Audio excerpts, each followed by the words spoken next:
Welcome back, listeners, to Sandman Stories Presents, the folklore podcast where I read you to sleep or until the next story. I'm your host, Dustin. Today we are back in the book of Japanese folklore, written down by Yei Theodora Ozaki. Today we have the story of the princess called Hase, who does everything right, is a wonderful child, and just has a horrible stepmother. I think we've heard this story many times in many cultures, so I think you'll enjoy it. Okay, let's begin. The Story of Princess Hase, a story of old Japan. Many, many years ago, there lived in Nara, the ancient capital of Japan, a wise state minister by the name of Prince Toyonari Fujiwara. His wife was a noble, good, and beautiful woman called Princess Murasaki, or Violet. They had been married by their respective families according to the Japanese custom when they were very young, and had lived happily together ever since. They had, however, one cause for great sorrow, for as the years went by, no child was born to them. This made them both very unhappy, for they both longed to see a child of their own, who would grow up to gladden their old age, carry on the family name, and keep up the ancestral rights when they were dead. The prince and his lovely wife, after much consultation and much thought, determined to make a pilgrimage to the temple of Hase no Kwannon, goddess of mercy at Hase. For they believed, according to their beautiful tradition of their religion, that the Mother of Mercy, Kwannon, comes to answer the prayers of mortals in the form that they need the most. Surely after all these years of prayer, she would come to them in the form of a beloved child in answer to their special pilgrimage, for that was the greatest need for their two lives. Everything else they had that life could give them, but it was all as nothing because the cry of their hearts was unsatisfied. So the Prince Toyonari and his wife went to the temple of Kwannon at Hase, and stayed there for a long time, both daily offering incense and prayer to Kwannon, the Heavenly Mother, to grant them their desire of their whole lives. And their prayer was answered. A daughter was born at last to Princess Murasaki, and great was the joy in her heart. On presenting the child to her husband, they both decided to call her Hasehime, or the Princess of Hase, because she was the gift of the Kwannon at that place. They both reared her with great care and tenderness, and the child grew in strength and beauty. When the little girl was 5 years old, her mother fell dangerously ill, and all the doctors and their medicines could not save her. A little before she breathed her last breath, she called to her daughter to her, and gently stroking her hair, said, "Hasehime, do you know that your mother cannot live any longer? Though I die, you must grow up to be a good girl. Do your best to not give trouble to your nurse or any other of your family. Perhaps your father will marry again, and someone will fill my place as your mother. If so, do not grieve for me, but look upon your father's second wife as your true mother. Be obedient and filial to both her and your father. Remember when you are grown up to be submissive to those who are your superiors, and to be kind to all those who are under you. Don't forget this. I die with the hope that you will grow up to be a model woman." Hasehime listened in an attitude of respect while her mother spoke, and promised to do all that she was told. There is a proverb that says, "As the soul is at 3, so it is at 100." And so Hasehime grew up as her mother had wished, a good and obedient little princess, though she was now too young to understand how great was the loss of her mother. Not long after the death of his first wife, Prince Toyonari married again, a lady of noble birth named Princess Tairute. Alas, she was very different in character from the good and wise Princess Murasaki. This woman had a cruel, bad heart. She did not love her stepdaughter at all, and she was often very unkind to the little motherless girl, saying to herself, "This is not my child. This is not my child." But Hasehime bore every unkindness with patience, and even waited upon her stepmother kindly, and obeyed her in every way, and never gave any trouble, just as she had been trained by her own good mother, so that the lady Terute had no cause for complaint against her. The little princess was very diligent, and her favorite studies were in music and poetry. She would spend several hours practicing every day, and her father had the most proficient masters he could find teach her the koto, Japanese harp, and the art of writing letters in verse. When she was 12 years of age, she could play so beautifully that she and her stepmother were summoned to the palace to perform before the emperor. It was the festival of the cherry flowers, and there were great festivities at the court. The emperor threw himself into the enjoyment of this season and commanded that Princess Hase should perform before him on the koto, and that her mother, Princess Terute, should accompany her on the flute. The emperor sat on a raised dais, before which was hung a curtain of finely sliced bamboo and purple tassels, so that His Majesty might see all and not be seen, for no ordinary subject was allowed to look upon his sacred face. Hasehime was a skilled musician, though so young, and often astonished her masters by her wonderful memory and talent. On this momentous occasion she played well, but Princess Terute, her stepmother, who was a lazy woman and never took the trouble to practice daily, broke down in her accompaniment and had to request one of the court ladies to take her place. This was a great disgrace, and she was furiously jealous to think that she had failed where her stepdaughter succeeded. And to make matters worse, the emperor sent many beautiful gifts to the little princess to reward her for playing so well at the palace. There was also now another reason why Princess Terute hated her stepdaughter, for she had the good fortune to have a son born to her, and her innermost heart she kept saying, "If only Hasehime were not here, my son would have all the love of his father." And never having learned to control herself, she allowed this wicked thought to grow into an awful desire of taking her stepdaughter's life. So one day she secretly ordered some poison and poisoned some sweet wine. This poisoned wine she put into a bottle. Into another similar bottle she poured some good wine. It was the occasion of the boys' festival on the 5th of May, and Hasehime was playing with her little brother. All his toys of warriors and heroes were spread out, and she was telling him wonderful stories about each of them. They were both enjoying themselves and laughing merrily with their attendants, when his mother entered with 2 bottles of wine and some delicious cakes. "You are both so good and happy," said the wicked Princess Terute with a smile, "that I have brought you some sweet wine as a reward, and here are some nice cakes for my good children." And she filled 2 cups from different bottles. Hasehime, never dreaming of the dreadful part of her stepmother was acting, took one of the cups of wine and gave it to her little stepbrother, the other that had been poured out for him. The wicked woman had carefully marked the poison bottle, but on coming into the room she had grown nervous, and pouring out the wine hurriedly, had unconsciously given the poisoned cup to her own child. All this time she was anxiously watching the little princess, but to her amazement no change whatsoever took place in the young girl's face. Suddenly the little boy screamed and threw himself on the floor, doubling up with pain. His mother flew to him, taking the precaution to upset the 2 tiny jars of wine which she had brought into the room, and lifted him up. The attendants rushed for the doctor, but nothing could save the child. He died within the hour in his mother's arms. Doctors did not know much in those ancient times, and it was thought that the wine had disagreed with the boy, causing convulsions of which he died. Thus the wicked woman was punished in losing her own child when she had tried to do away with her stepdaughter. But instead of blaming herself, she began to hate Hasehime more than ever in the bitterness and wretchedness of her own heart, and she eagerly watched for an opportunity to do her harm, which was, however, long in coming. When Hasehime was 13 years of age, she had already become mentioned as a poetess of some merit. This was an accomplishment very much cultivated by the women of old Japan, and one held in high esteem. It was the rainy season at Nara, and the floods were reported every day as doing damage in the neighborhood.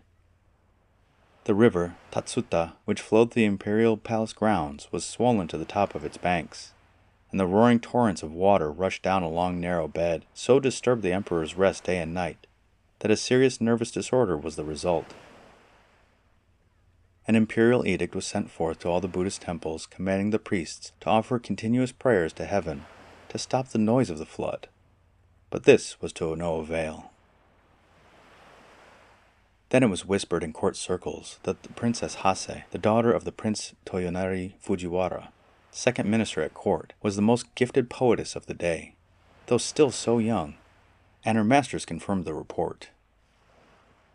Long ago a beautiful and gifted maiden poetess had moved heaven by praying in verse, had brought down rain upon a land famished with drought. So said the ancient biographers of the poetess Ono no Komachi. If Princess Hase were to write a poem and offer it in prayer, might it not stop the noise of the rushing river and remove the cause of the imperial illness? What the court said at last reached the ears of the emperor himself, and he sent an order to the minister Prince Toyonari to this effect. Great indeed was Hasehime's fear and astonishment when her father sent for her, and told her what was required of her. Heavy indeed was the duty that was laid on her young shoulders, that of saving the emperor's life by the merit of her verse. At last the day came, and her poem was finished. It was written on a leaflet of paper heavily flecked with gold dust. With her father in attendance and some of the court officials, she proceeded to the bank of the roaring torrent, and raised up her heart to heaven. She read the poem she had composed aloud, lifting it heavenwards in her own two hands. Strange indeed it may seem to all those standing around. The waters ceased their roaring, and the river was quiet in direct answer to her prayer. After this, the emperor soon recovered his health. His Majesty was highly pleased, and sent for her to the palace, and rewarded her with the rank of Chinjo, that of Lieutenant General, to distinguish her. From that time on, she was called Chinjo Hime, or the Lieutenant General Princess, and respected and loved by all. There was only one person who was not pleased at Hasehime's success. That one person was her stepmother. Forever brooding over the death of her own child, whom she had killed while trying to poison her stepdaughter, she had the mortification of seeing her rise in power and honor, marked by an imperial favor and an admiration of the whole court. Her envy and jealousy burned in her heart like fire. Many were the lies she carried about to her husband about Hasehime, but all to no purpose. He would not listen to any of her tales, telling her sharply that she was quite mistaken. At last the stepmother, seizing the opportunity of her husband's absence, ordered one of her old servants to take the innocent girl to the Hibari Mountains, the wildest part of the country, and to kill her there. She invented a dreadful story about the little princess, saying that this was the only way to prevent disgrace from falling upon the family, by killing her. Katoda, her vassal, was bound to obey his mistress. Anyhow, he saw that it would be the wisest plan to pretend obedience in the absence of the girl's father. So he placed Hasehime in a palanquin, and accompanied her to the most solitary place he could find in the wild district. The poor child knew there was no good in protesting to her unkind stepmother at being sent away in this strange manner, so she went away as she was told. But the old servant knew that the young princess was quite innocent of all the things her stepmother had invented to him as reasons for her outrageous orders, and he determined to save her life. Unless he killed her, however, he could not return to his cruel taskmistress, so he decided to stay it out in the wilderness. With the help of some peasants, he soon built a little cottage, and having sent secretly for his wife to come, these two good old people did all in their power to take care of the now unfortunate princess. She had trust in her father the whole time, knowing that as soon as he returned home and found her absent, he would search for her. Prince Toyonari, after some weeks, came home, and was told by his wife that his daughter Hime had done something wrong and had run away for fear of being punished. He was nearly ill with anxiety. Everyone in the house told him the same story, that Hasehime had suddenly disappeared. None of them knew why or whither. For fear of scandal, he kept the matter quiet, and searched everywhere he could think of, but all to no purpose. One day, trying to forget his terrible worry, he called all his men together and told them to make ready for several days' hunt in the mountains. They were soon ready and mounted, waiting at the gate for their lord. He rode hard and fast to the district of the Hibari Mountains, a great company following him. He was soon far ahead of everyone, and at last found himself in a picturesque narrow valley. Looking around and admiring the scenery, he noticed a tiny house on one of the hills quite near, and then he distinctly heard a beautiful clear voice reading aloud. Seized with curiosity as to who could be studying so diligently in such a lonely spot, he dismounted, and leaving his horse to his groom, he walked up to the hillside and approached the cottage. As he drew nearer, his surprise increased, for he could see that the reader was a beautiful girl.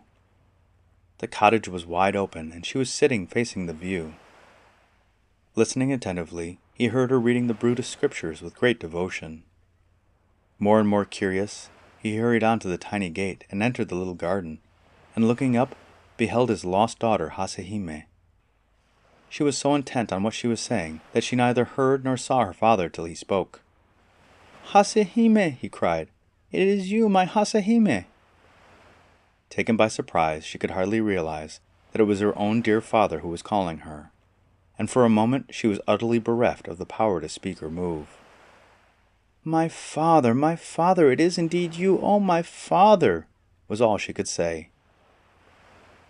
And running to him, she caught hold of his thick sleeve, and burying her face, burst into a passion of tears. Her father stroked her dark hair, asking her gently to tell him all about what had happened, but she only wept, and he wondered if he were not really dreaming. Then the faithful old servant Kotada came out, and bowing himself to the ground before his master, poured out the long tale of wrong, telling him all that had happened, and how that he had found his daughter in such a wild and desolate spot, with only 2 old servants to take care of her. The prince's astonishment and indignation knew no bounds. He gave up the hunt at once and hurried home with his daughter. One of the company galloped ahead to inform the household of the glad news, and the stepmother, hearing what had happened, and fearful of meeting her husband now that her wickedness was discovered, fled from the house and returned in disgrace to her father's roof, and nothing more was heard of her. The old servant Katoto was rewarded with the highest promotion in his master's service, and lived happily to the end of his days. Devoted to the little princess, who never forgot that she owed her life to this faithful retainer. She was no longer troubled by an unkind stepmother, and her days passed happily and quietly with her father. As Prince Toyonari had no son, he adopted the younger son of one of the court nobles to be his heir, and to marry his daughter Hasehime, and in a few years the marriage took place. Hasehime lived to a good old age, and all said that she was the wisest, most devout, and most beautiful mistress that had ever reigned in Prince Toyonara's ancient house. She had the joy of presenting her son, the future lord of the family, to her father just before he retired from active life. To this day, there is preserved a piece of needlework in one of the Buddhist temples of Kyoto. It is a beautiful piece of tapestry with the figure of Buddha embroidered in silky threads drawn from the stem of a lotus. This is said to be the work of the hands of the good Princess Hase. The end.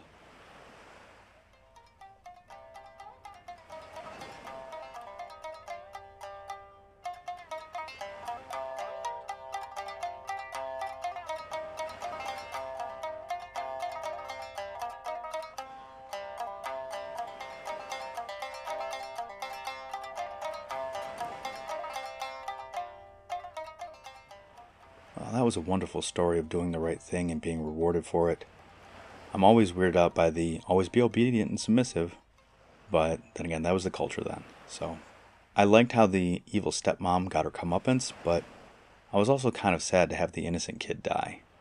I really like these stories, and it's always fascinating to get an insight into the old culture. And the listener shout-out is to Montreal. I don't know how many folks listen there, but when I think of Montreal, I think of my own dear friend Julie. I met her back in Korea at my first hagwon job. I was so lucky to have her to show me around when I was an absolute newbie. Even though this is a shout out to Montreal, it is more of a shout out to one of the sweetest, funniest, and kindest people I know. Thank you for the years of friendship and guidance. Also, I have a friend in the Unsighted podcast who previously helped me speak French, and she is also from Montreal. So, Chantel, thank you. Amy, thank you.